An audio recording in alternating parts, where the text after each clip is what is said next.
کا ملے گا. سبحان تو اللہ. افضل اور بہتر یہ ہے کہ مسجد میں جا کر نماز ادا کی جائے. ہاں البتہ جیسے آپ نے کہا کہ وہاں سے اگر مسجد دور ہے ہوں اور بہت ہی زیادہ مجبوری اور پریشانی ہے کہ نہیں جایا جا سکتا، مثال ہوں کے طور پر آدھے گھنٹے کی مسافت ہے اور سواری اور کنوینس کا بھی کوئی مسئلہ ہے، کوئی ایشو ہے، ہوں پیدل جانا بھی محال ہے، ہوں مشکل اور دشواری ہے، ہوں تو اس میں بھی پھر بہتر یہ ہے کہ ظاہر ہے وہ اکیلے تو نہیں ہوں گے وہاں پر، ارد گرد میں 2-4 لوگ تو ہوں گے ان کے، ہوں تو آپس میں 2-4 لوگ مل کر کوئی ایک جگہ مختص کر لیں، ہوں وہیں پر کوئی ایک شخص جماعت کرا لے، اچھا. تاکہ ہاں وہاں پر جیسے 2-4 لوگ مل کر 4-5-6 لوگ جمع ہو جائیں گے، ایک ہوں جگہ خاص کر لیں، چھوٹی سی کوئی جائے نماز بنا لیں، ہوں تو وہاں پر کیا نام ہے جماعت کے ساتھ با جماعت نماز ادا کریں، صحیح تاکہ جماعت کا ثواب ملے اور اس ثواب اور اس فضیلت سے جو ہے وہ محروم نہ رہے. صحیح.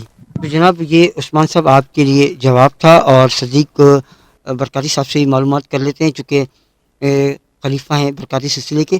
صدیق بھائی یہ بتائیے گا کہ نماز کے حوالے سے سوال ہے یہ عثمان صاحب کا، کہ چونکہ وہ پہاڑی ایریا میں رہتے ہیں جہاں پہ لینڈ سلائڈنگ زیادہ ہوتی ہے، بارش ہے، سردی ہے، تو کیا وہ گھر میں نماز ادا کر سکتے ہیں؟ اگر صوفیانہ جواب لینا چاہتے ہیں آپ، تو علامہ صاحب نے جو جماعت کی فضیلت ارشاد فرمائی ہے وہ ہوں بہت زبردست فضیلت ہے، اور نبی پاک علیہ الصلوۃ والسلام کا ارشاد صلی بھی اللہ علیہ ہے جس کا مفہوم ہے کہ اگر مجھے عورتوں اور بچوں کا خیال نہ ہوتا تو میں اس گھر کو جلا دیتا جہاں مرد گھروں میں نماز پڑھتے ہیں. اوہ جماعت کا اصل میں ایک فائدہ تو یہ ہے ہوں کہ ہم جماعت میں اس لیے شامل ہوں، اس نیت سے شامل ہوں کہ نہ جانے کوئی ایک شخص تو ایسا ہوگا جس کے سجدے کو اللہ تعالیٰ پسند فرما لے گا، انشاء اسی کے صدقے میرا بھی سجدہ اللہ. اللہ قبول کر لے گا. آمین آمین. بلکہ ہم لوگ تو کبھی نماز بھی پڑھاتے ہیں، کبھی ہمیں امامت کا اگر موقع ملتا ہے تو ہم یہی نیت کرتے ہیں کہ یا رب کریم پیچھے کھڑی ہوئی جماعت میں کوئی ایک شخص تو ایسا ہوگا ہوں جس کا رکوع تجھے اچھا لگے گا، ہوں تو مالک اس کے رکوع کے صدقے میرا رکوع بھی قبول فرما لینا، آمین ثم اور آمین. امام کا رکوع قبول فرما لے گا اللہ تو پوری جماعت کا رکوع قبول فرما لے گا، سجدہ انشاء قبول اللہ فرما لے گا، انشاء اور ایک اللہ. سجدہ اللہ قبول فرما لے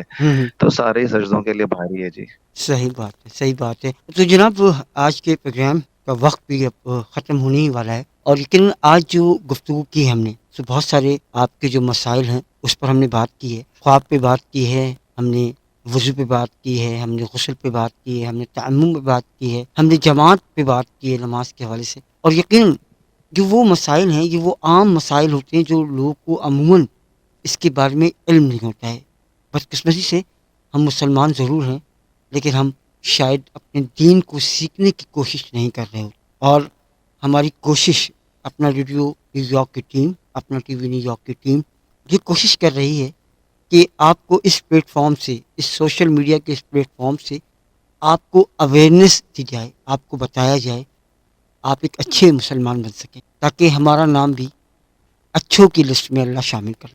اس دعا کے ساتھ کہ آپ یقیناً یہ تمام باتوں کو سمجھیں گے اور اس پر عمل کریں گے، اس سے انشاءاللہ آپ ایک اچھے مسلمان، ایک اچھے انسان، اور دنیا اور آخرت دونوں میں کامیابی آپ کو ملے گی. مجھے اور مذہبی اسکالر نجم محمد نجم خان اور ہمارے مہمان خصوصی صدیق برکاتی کو اجازت دیجیے. اپنا بہت سارا خیال رکھیے گا، اپنے آس پاس رہنے والوں کا خیال رکھیے گا، اور خاص طور پر سفید پوش لوگوں کا خاص خیال رکھیے گا. اللہ حافظ.